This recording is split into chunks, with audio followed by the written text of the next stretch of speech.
శ్రీ గురు గణేష మేధా దక్షిణామూర్తి సహిత శ్రీ బాలాత్రిపుర సుందరై నమః. అభిషేకం కార్యక్రమానికి స్వాగతం.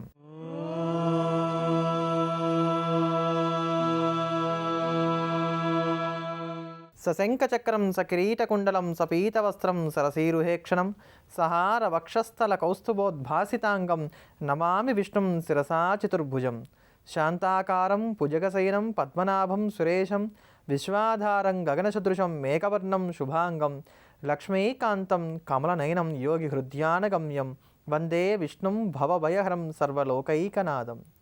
ఈరోజు కార్యక్రమంలో భవ్యమైనటువంటి స్తోత్రములతో పాటుగా తీవ్రమైనటువంటి కష్టాలు కలుగుతున్నప్పుడు రాళ్ల ఉప్పును ఉపకరించుకొని మనం ఏ ప్రకారంగా ఇటువంటి కష్టాల్లోంచి మనం బయటపడవచ్చు అనేటువంటి అంశాన్ని గురించి, అదే ప్రకారంగా ఉద్యోగం రానప్పుడు మనం పాటించుకోవాల్సిన పరిహారాల గురించి ఈరోజు కార్యక్రమంలో తెలుసుకుందాం.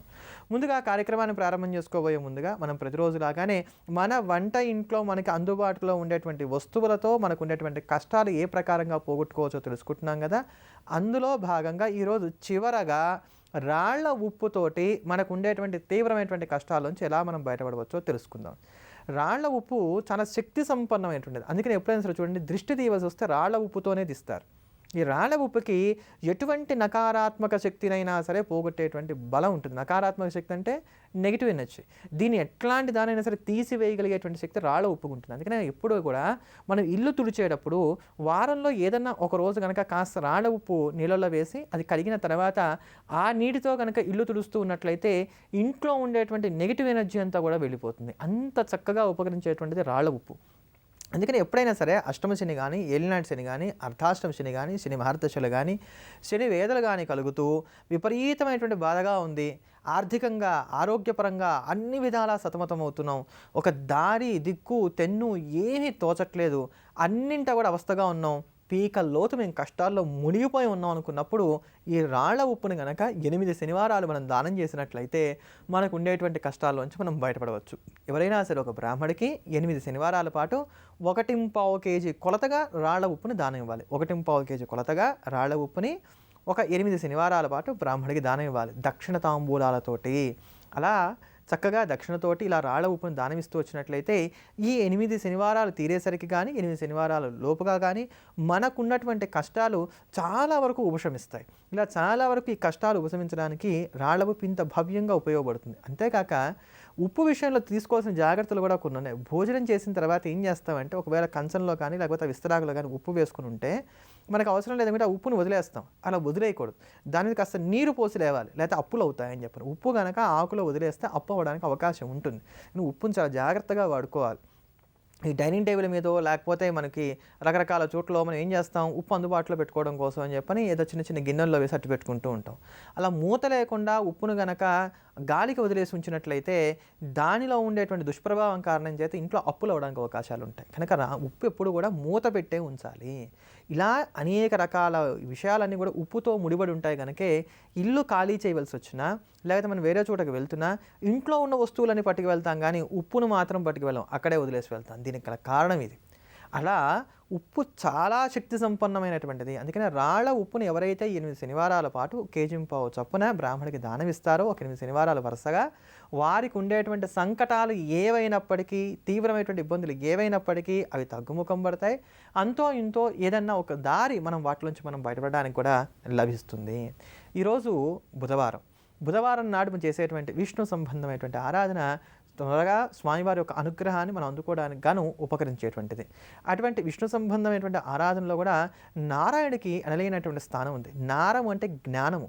జ్ఞానము ఏ భగవంతుని ఆశ్రయించుకుని ఉంటుందో ఆయనకి నారాయణుడు అని పేరు. అందుకనే నారాయణ నారాయణ నారాయణ అని చెప్పని నిత్యం కూడా జపం చేస్తూ వచ్చినట్లయితే కనుక మనకి స్థిరమైనటువంటి జ్ఞానం కలుగుతుంది. ఎప్పుడు కూడా వ్యామోహం మన వెంట పడదు. దీన్ని దృష్టిలో పెట్టుకొని అంత్యమందు ప్రతి మనిషికి కూడా కుడి చెవిలో నారాయణ నారాయణ నారాయణ అంటూ ముమ్మారు చెప్తూ ఉంటారు. స్థిరమైనటువంటి వాడు, జ్ఞానాన్ని మనకు అనుగ్రహించేటువంటి వాడు పరమాత్మ ఒక్కడే. ఆయన తప్ప ఈ ప్రపంచంలో ఏదీ లేదు. కనుక ఈ జీవాత్మ ఎప్పటికైనా ఆ పరమాత్మ యందు లీనం అవ్వవలసింది అనేటువంటి జ్ఞానాన్ని కలిగి అటువంటి ఆత్మానుసంధానం కోసం మనం నిత్యం ప్రయత్నం చేయడానికి కావాల్సినటువంటి ప్రజ్ఞ ఈ నారాయణ నామస్మరణ మనకు కలుగుతుంది. అందుకనే ఆత్మానుభూతిని పొందినటువంటి నారద మహర్షి కూడా నిత్యం నారాయణ నామాన్నే జపిస్తూ వచ్చాడు.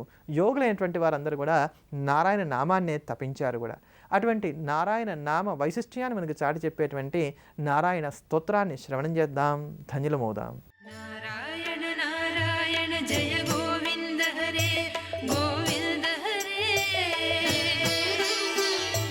నారాయణ నారాయణ జయ గోపాల హరే గోపాల హరే నారాయణ నారాయణ జయ గోవింద హరే గోవింద హరే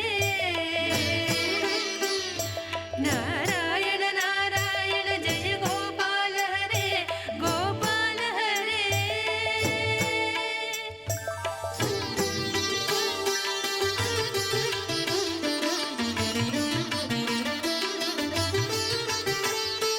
కరుణా పారవార వరుణాలయ గంభీర నారాయణ నవనీరద సంకాశ కృత కలి కల్మషనాశ నారాయణ నారాయణ నారాయణ జయ గోవింద హరే గోవింద హరే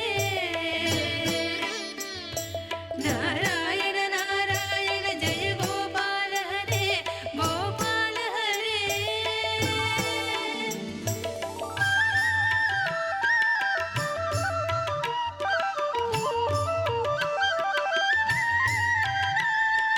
యమునా తీర విహార ధృత కౌస్తుభ మణిహార నారాయణ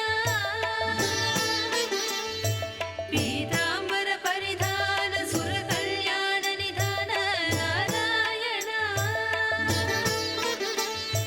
నారాయణ నారాయణ జయ గోవింద హరే గోవింద హరే నారాయణ నారాయణ జయ గోపాల హరే గోపాల హరే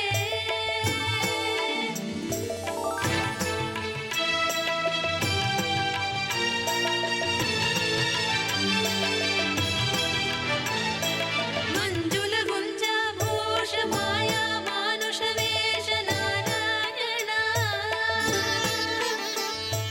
రాధాధర మధురసిక రజనీకర కులతిలక నారాయణ నారాయణ నారాయణ జయ గోవింద హరే గోవింద హరే నారాయణ నారాయణ జయ గోపాల హరే గోపాల హరే ధర్మము, అర్థము, కామ్యము, మోక్షము అనబడేటువంటివి చతుర్విధ పురుషార్థాలు. ఈ ధర్మ అర్థ అంటే సంపాదన, ధర్మము సంపాదించుకోవడము, మనకు ఉండేటువంటి కోరికలు ఏవైతే ఉన్నాయో వీటిని ధర్మబద్ధంగా నెరవేర్చుకోవడం, మోక్షం కోసం మనం నిత్యం కూడా ప్రాకులాడడం. ఈ నాలుగింటి కోసం ఎవరైతే ప్రయత్నం చేస్తూ ఉంటారో వారికి పురుషుడు అని పేరు. అంతేగాని ఇక్కడ స్త్రీ పురుష నపుంసక భేదాల్లో ఉండేటువంటి పురుషుడుగా మాత్రం కాదు. ఈ నాలుగింటి కోసం ప్రయత్నం చేసేటువంటి వారు పురుషులు అవుతారు. ఈ పురుషార్థాలన్నీ కూడా మనకి ఇచ్చేటువంటి మహానుభావుడు పరమాత్మ ఎవరైతే ఉన్నాడో ఆయన పరమ పురుషుడు. పురుషార్థముల కోసం ప్రయత్నం చేసేటువంటి వారు పురుషులైతే ఈ పురుషార్థాలని కూడా ఇచ్చేటువంటి వాడు పరమ పురుషుడు. ఆ పరమ పురుషుడు ఎలా ఉంటాడు, ఆయన ఏ ప్రకారంగా చేరుకోవాలి, ఆయన ఎటువంటి శాసనం చేసి ఉన్నాడు, ఈ యొక్క చరాచరమైనటువంటి ప్రపంచమంతట్లో కూడా ఆ పరమపురుషు యొక్క వ్యాప్తి ఎలా ఉంది, సృష్టి ఎలా ఏర్పడింది, ఇవన్నీ కూడా మనకి తెలియజేసేటువంటి వేద సూక్తమే పురుష సూక్తము. అందుకని ఈ పురుష సూక్తాన్ని కనుక నిత్యం మనం శ్రవణం చేస్తూ వచ్చినట్లయితే ఈ చతుర్విధ పురుషార్థాలు కూడా మనం పొందడానికి అవకాశాలు ఉంటాయి. అంతేగాక నిస్సంతానంతో బాధపడేటువంటి వారు కనుక పదే పదే తరచుగా ఈ పురుష సూక్తాన్ని రోజుకి ఎన్నిసార్లు వినగలిగితే అన్నిసార్లు వింటూ ఉన్నట్లయితే కనుక వీరికి ప్రాకృతమైనటువంటి పాపం నశించి సంతానం కలుగుతుంది. ఒకవేళ సంతాన సాఫల్య కేంద్రాల ద్వారా సంతానాన్ని పొందేటువంటి వారు ఎవరన్నా ఉన్నట్లయితే కనుక ఖచ్చితంగా వారు నిత్యం ఈ పురుష సూక్తాన్ని వింటూ రావటం వలన ఔషధాలు చక్కగా పనిచేస్తాయి. అంత భవ్యమైనటువంటి సూక్తం ఈ పురుష సూక్తం. మాకు మనస్సు ఎప్పుడు విచలితంగా ఉంటుంది. కారణం ఏమిటో తెలియదు. ఎప్పుడూ కూడా మనస్సంతా కూడా కృంగిపోయి ఉంటుంది, నిరుత్సాహంగా ఉంటున్నాం అనుకునేటువంటి వారు కనుక ఈ పురుష సూక్తాన్ని నిత్యం శ్రవణం చేస్తూ వచ్చినట్లయితే మనస్సు వికసించినటువంటి తామర పువ్వులాగా చక్కగా ప్రకాశమానంగా ఉండడానికి అవకాశం ఉంటుంది. అంత చక్కటి సూక్తం పురుష సూక్తం. అంతటి భవ్యమైనటువంటి పరమపురుషుడి యొక్క పరిపూర్ణమైనటువంటి అనుగ్రహాన్ని మనకు అందించేటువంటి దివ్యమైన పురుష సూక్తాన్ని శ్రవణం చేద్దాం, ధన్యులమవుదాం. సహస్రశీర్షా పురుషః సహస్రాక్ష సహస్రపాత్ స భూమిం విశ్వతా కృత్వా अत्यधिष्टद्दशाङ्गुलम् पुरुष एवेदगुं सर्वम् यद्भूतं यश्च भव्यम् उतामृतत्वशेषानः यदन्नेनातिरोहते एतावानस्य महिमा अतोच्छायागोश्च पुरुषः पादोऽस्य विश्वाभूतानि त्रिपादस्य अमृतं दिवे त्रिपादोर्ध्ववदैः पुरुषः पादोऽस्येह भवात्मनः ततो विश्वन्यक्रामतो सहसनासने अभि तस्माद्विराडजायत विराजो अधिपूरुषः स जातो अश्चरिश्चत पश्चाद्भूमिमथो पुरः यत्पुरुषेण हविषा देवा इज्जज्ञमतन्वत वसन्तोऽस्यासीदाज्यम् ग्रीष्मयुग्मः शरद्धविः सप्तास्यासन् परिथयः 37 समिधः कृताः देवा इज्जज्ञम् तन्वानाः अबद्धम् पुरुषम् पशुम् तं यज्ञम् बर्हिषि प्रोक्षन् पुरुषम् जातमग्रतः तेन देवा अयजन्ताम् साध्यार्षयस्त्रये तस्माज्जज्ञाः सर्वतः संवृतम् बुषदाज्यम् वसो गुस्तागुश्चक्रे वायुव्यानो आरण्यान् ग्राम्याश्च ये तस्माज्जज्ञाः सर्वतः अचः सामानि जज्ञरे छन्दागुंसि जज्ञरे तस्मात् अजस्तस्मादजायत तस्मादस्व अजायन्त एके चोभयादतः यावोह जज्ञरे तस्माज्जाता अजावयः यत्पुरुषं यददुः कतिधा व्यकल्पयन् मुखं किमस्य कौ बाहु का भोरोपादावुच्येते ब्राह्मणो अस्य मुखमासेत् बाहो राजन्यः कृतः ऊरो तदस्य यद्वैश्यः पद्भ्यागुं सोद्रो अजायत चन्द्रमा मनसो जातः चक्षुः अजायत मुखादिन्द्रश्चाग्निश्च प्राणाद्वायुरजायत नाभ्यासीदन्तरिक्षम् श्रेष्णो जोसमवर्तत पद्भ्याम् भूमिर्दिशस्तोत्रात् धालोकागुम् अकल्पयन् वेदाहमेतम् पुरुषम् महान्तम् आदित्यवर्णम् तमसस्तु पारे सर्वाणि रूपाणि विचित्यधीरः नामानि कृत्वाभिवदन्यदास्ते धाता पुरस्ताद्यमुदा जहार शक्रप्रविद्वान् प्रविदश्च तस्रः तमेवम् विद्वानमृतैः भवते नान्यः पन्था अयनाय विद्यते यज्ञेन यज्ञमयजन्त देवाः तानि धर्माणि प्रथमान्यासन् देहनाकम् महिमानः सजन्ते यत्र पूर्वे साध्या सन्ति देवाः अभ्यः सम्भूत पृथिव्यैरसाश्च विश्वकर्मणः समवर्तताधि तस्य त्वष्टा विदधद्रूपमेते तत्पुरुषस्य विश्वमाजानमग्रे वेदाहमेतम् पुरुषम् महान्तम् आदित्यवर्णं तमसः परस्तात् శ్రీమత్పయోనికేతన చక్రవాణి భోగీంద్ర భోగ మణిరంజిత మంజుపాద అంటూ సాగే నృసింహ కరావళంబ స్తోత్రం చాలా విశేషమైనటువంటిది. కలియుగంలో మానవులు ఎదుర్కొనేటువంటి ప్రతి సమస్యకి పరిష్కారంగా ఉపకరించేటువంటి స్తోత్రం. శంకర భగవత్పాదాచార్యుల వారి జీవితంలో వారికి ఎప్పుడు కష్టం వచ్చినా కానీ ఆశ్రయించినటువంటిది నృసింహస్వామి వారిని. వెంటనే ఆ నృసింహస్వామి వారు కూడా ప్రతిస్పందించి వారికి ఉండేటువంటి కష్టాన్ని తీసివేస్తూ ఉండేవారు. నృసింహోపాసనలో ఉండేటువంటి గొప్పతనం ఏమిటంటే నీ దేవుడు ఎక్కడున్నాడని చెప్పని హిరణ్యకశిపుడు అడిగినప్పుడు నా దేవుడు అన్నింటా ఉన్నాడన్న ప్రహ్లాదుడి యొక్క సమాధానం నిజం చేయడం కోసం అని చెప్పని అన్ని వైపులా కాపు కాచుకుని ఉన్నట్టు నారాయణమూర్తి ఎక్కడి నుంచి రమ్మంటే అక్కడి నుంచి రావడానికి అని చెప్పని అంటే నృసింహస్వామి సర్వవ్యాపక చైతన్య పరబ్రహ్మము అన్ని వైపుల నుంచి కూడా ఆవరించుకొని మనల్ని సదా సంరక్షించేటువంటి దైవం, తీవ్రంగా వెనువెంటనే మనల్ని అనుగ్రహించేటువంటి దైవం. అలా వెంటనే రక్షణ కావాలి అనుకున్నటువంటి వారందరూ కూడా ఆరాధించవలసినటువంటి దైవాన్ని ఎప్పుడు కూడా నృసింహస్వామి వారే. ఆ నృసింహుడి యొక్క అనుగ్రహాన్ని మనం ఎలా పొందాలో మనకి తెలియదు కనుక మన పేరు మీద ఆ నృసింహస్వామిని స్తోత్రం చేయడానికి గాను శంకర భగవత్పాదాచార్యుల వారు పూనుకొని చేసినటువంటి స్తోత్రమే నృసింహ కరావళంబ స్తోత్రం.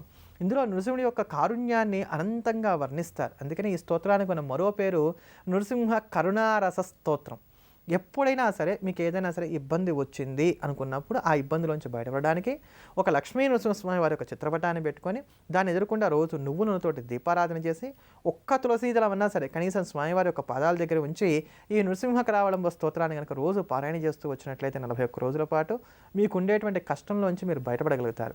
దేశ విదేశాల్లో మీరు ఎక్కడున్నప్పటికీ కూడా చక్కగా ఈ ప్రకారంగా చేసుకోవచ్చు. అంతేగాక ఏమైనా ఆపరేషన్స్ ఉన్నాయి అనుకున్నప్పుడు ఈ స్తోత్రాన్ని కనుక నిత్యం పారాయణ చేస్తూ వచ్చినట్లయితే గాయాలు త్వరగా మానుతాయి. కుజ రాహు సంబంధమైనటువంటి దోషాలు ఎప్పుడున్నా కూడా ఈ నృసింహ కరావళంబ స్తోత్రాన్ని కనుక పారాయణ చేస్తూ వచ్చినట్లయితే ఆ కుజరాహు సంబంధమైనటువంటి దోషాల్లోంచి మనం బయటపడగలుగుతాం. మన పేరు ప్రఖ్యాతులకి గౌరవానికి ఏమైనా ఇబ్బందులు రాబోతున్నాయి, ఆటంకాలు కలగబోతున్నాయి, కళంకం ఏర్పడుతోంది అనుకున్నప్పుడు కూడా ఈ స్తోత్ర పారాయణ వలన ఇటువంటి వాటిలోంచి మనం బయటపడవచ్చు. ఎవరైతే ఐఏఎస్ వంటి ఉన్నతమైన పరీక్షలు రాస్తున్నారో, ఐపీఎస్ వంటి రక్షక భట సంబంధమైనటువంటి ఉద్యోగాల్లో చేరడానికి గాను ప్రయత్నాలు సాగిస్తున్నారో వారందరూ కూడా నిత్యం 1కి 10 సార్లుగా వారికి ఉన్నటువంటి అవసరాన్ని బట్టి అవకాశాన్ని బట్టి ఈ స్తోత్రాన్ని కనుక పారాయణ చేస్తూ వచ్చినట్లయితే వాటిలో ఉత్తీర్ణతను చెందగలుగుతారు. ఇన్ని రకాలుగా మనకు ఉపకరించేటువంటి స్తోత్రం నృసింహ కరావళంబ స్తోత్రం. అంత భవ్యమైనటువంటి ఆ స్తోత్రాన్ని శ్రవణం చేద్దాం, నృసింహ కటాక్షానికి పాత్రలమవుదాం. श्रीमत्पयोनिधि निकेतन चक्रपाणे भोगीन्द्र भोगमणिराजित पुण्यमूर्ते योगीश शाश्वत शरण्य भवाब्धिपोत लक्ष्मी नृसिंह मम देहि करावलम्बम् लक्ष्मी नृसिंह मम देहि करावलम्बम् ब्रह्मेन्द्र रुद्र मरुदर्क किरीटकोटि संघट्टिताङ्घ्रि कमलामल कान्तिकान्त लक्ष्मीर सत्कुच सरोरुह राजहंस लक्ष्मी नृसिंह मम देहि करावलम्बम् लक्ष्मी नृसिंह मम देहि करावलम्बम् संसार सागर विशाल कराल कामनक्रग्रह ग्रसल निग्रह विग्रहस्य मग्नस्य रागलसदूर्मिनि पीडितस्य लक्ष्मी नृसिंह मम देहि करावलम्बम् लक्ष्मी नृसिंह मम देहि करावलम्बम् संसार घोर गहने चरतो मुरारे मारोग्र भीकर मृग प्रवरादितस्य आर्तस्य मत्सर निदाघनि पीडितस्य लक्ष्मी नृसिंह मम देहि करावलम्बम् लक्ष्मी नृसिंह मम देहि करावलम्बम्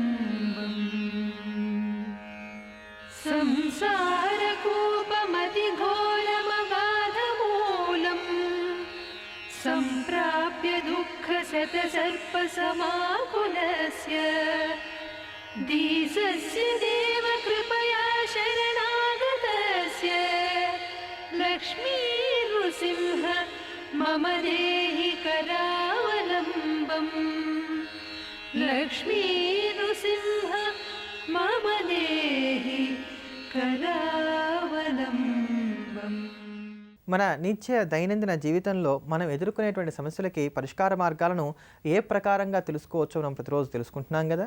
ఆ క్రమంలో నేటి రోజున మాకు ఉద్యోగం రావట్లేదు అనుకునేటువంటి వారు ఎవరైతే ఉన్నారో వారికి ఉపకరించేటువంటి పరిహారాన్ని గురించి తెలుసుకుందాం. అంటే ప్రయత్నం చేస్తున్నప్పటికీ ఉద్యోగం రావట్లేదు అనుకునేటువంటి వారికి ఇప్పుడు చెప్పుకోబోయేటువంటి పరిహారం ఉపయోగపడుతుంది. నాకు ఇంత జీతం అయితేనే ఉద్యోగం చేస్తాను, నాకు ఇటువంటి ఉద్యోగం అయితేనే ఉద్యోగం చేస్తాను అనుకునేటువంటి వారికి మాత్రం కాదు. మేము అన్ని విధాలా ప్రయత్నం చేస్తున్నాం, ఏ ఉద్యోగం అయినా పర్వాలేదు అనుకునే ప్రయత్నం చేస్తున్నాం, అయినా మాకు ఉద్యోగం రావట్లేదు అనుకునేటువంటి వారికి ఇప్పుడు చెప్పుకోబోయేటువంటి పరిహారం చాలా భవ్యంగా చాలా చక్కగా ఖచ్చితంగా ఉపయోగపడుతుంది. ఆ పరిహారం ఏమిటి అంటే 8 శనివారాల పాటు ప్రతి శనివారము కూడా ఉదయం 6 గంటల దగ్గర నుంచి 7 గంటల లోపు రావి చెట్టు దగ్గరికి వెళ్ళి పటిక బెల్లం పొడి కలిపినటువంటి నీరు పోసి రావాలి. ఇంతే మనం చేయవలసింది. గడ్డలాగా ఉండేటువంటి పటిక బెల్లం ఏదైతే ఉంటుందో అది తీసుకొని చక్కగా పొడి చేసి దంచి ఆ పొడిని అంతా తీసుకెళ్ళి నీళ్ళల్లో కలిపి ఆ నీటిని శనివారం నాడు ఉదయం 6 గంటల దగ్గర నుంచి 7 గంటల లోపు రావి చెట్టు మొదట్లో పోసి నమస్కారం చేసుకోవాలి. ఒకవేళ మనకి ఇంకాస్త శ్రద్ధ ఉండి చక్కగా బ్రహ్మాండంగా చేసుకోగలుగుతాం, మాకు అవకాశం ఉందనుకున్నట్లయితే ఇలా నీళ్లు పోసేసిన తర్వాత అక్కడ ఆవ నూనెతోటి దీపారాధన చేసి ఆ రావి చెట్టుకు కనుక 100 ప్రదక్షిణాలు చేయగలిగితే ఫలితం ఇంకా త్వరగా వస్తుంది. ఆవ నూనెతోటి రావి చెట్టు దగ్గర దీపారాధన చేయటం, రావి చెట్టుకి 100 ప్రదక్షిణాలు చేయటం, ముందుగా రావి చెట్టు మొదట్లో పటిక బెల్లం పొడి కలిపిన నీరు పోయడం.